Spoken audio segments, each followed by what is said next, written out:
All right, today I got to glue up a couple miter returns and a few outside miters, things like this for this trim project I'm doing.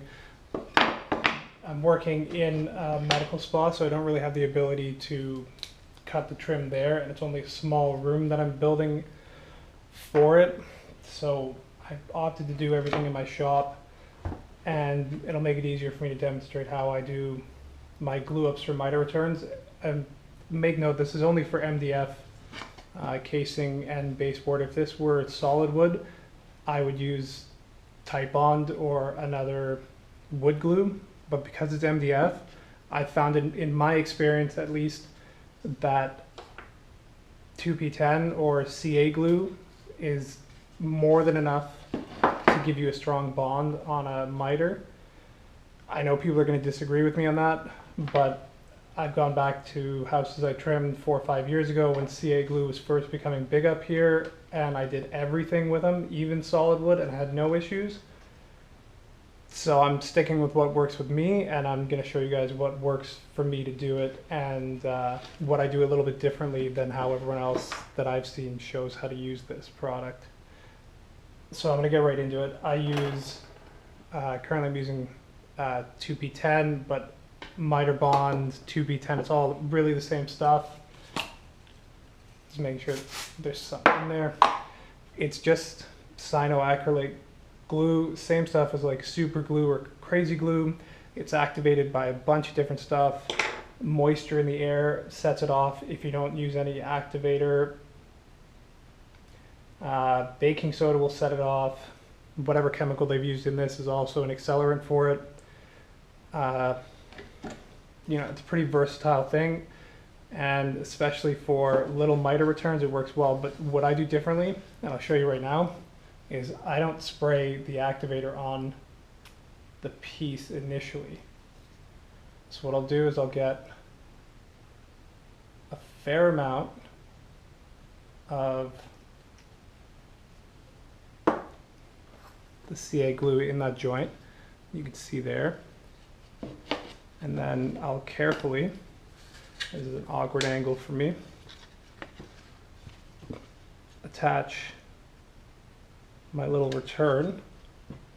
And because I didn't use any of the hardener, this is going to give me time to move it around, set a clamp on it,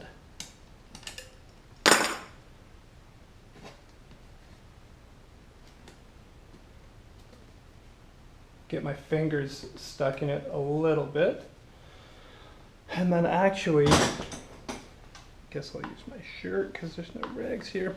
You can wipe off the extra glue from your joint before it sets up, and then when you've got it where you want it or pretty close to it, just give the outside of your joint a little spray with the accelerant, and that's going to kick off the outside of it. It's going to stay. You can unclamp it right away and move on to your next piece. So what this does, instead of, you squeeze the two pieces right away and that's where you've got to get it, you have a little bit of time to play around with it and manipulate your pieces to get a really tight, good looking joint. The benefits on MDF for CA glue are that it's much thinner than wood glue. You don't get the same amount of gap in your joint like you would if it was wood glue. You need a much tighter clamp, squeezing it together to get the same look of a joint on the outside.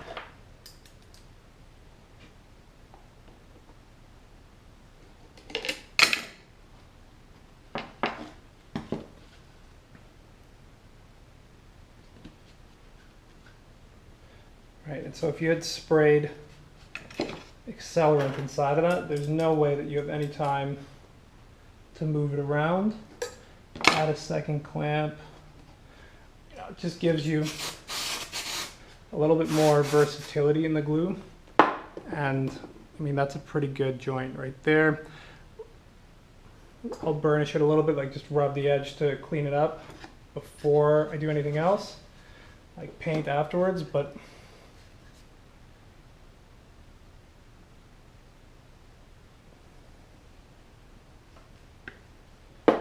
this is just what I've found works really well for me. Again, if I was doing solid wood, I would be using a real wood glue and not a cyanoacrylate or a CA glue. And again, when you get squeeze it on this, it's nice when it's not sprayed first, is you can wipe it off, move it around a little bit more. Really gives you a lot of extra time to play around with it and get your joint looking the best you can. Anyways, I just have these two left. I hope that I'll pop this one out before I take it off. I hope that this helps you guys, and you can see like it's a pretty clean joint. If you want it to look perfect, you can just give it a little rub, even with your fingers. A little sand after a couple coats of primer, and there it's good. And this piece of trim is ready to stick to the wall right away. But I won't be putting it on until tomorrow when I go back. Anyways, I hope that this helps. Let me know in the comments what else you guys want to see or what you think of this. Thanks, guys.